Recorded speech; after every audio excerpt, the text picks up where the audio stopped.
There's one thing we know, Fianna Fáil and Fine Gael don't have a problem splashing the cash. We've seen that with the bike shelter, we've seen that with the security hut. But what was missing from this budget, David, was any big ideas, any vision. It's clear they've thrown in the towel completely on health and housing.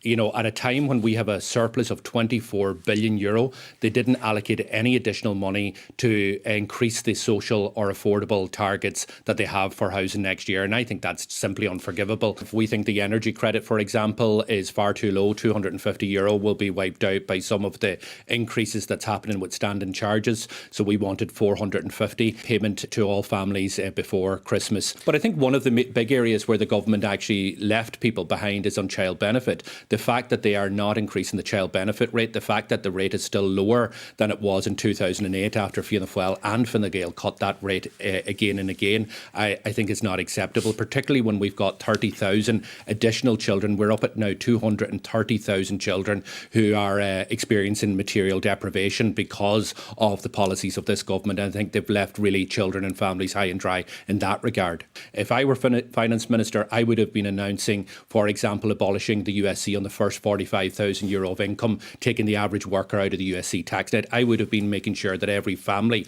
could actually have childcare next year for €10 in a childcare setting. And also I would be making sure that we start to end the housing crisis by making the additional resources that were needed to build social and affordable and cost rental houses. And that's what's missing from this budget. And I think people will see through the spin.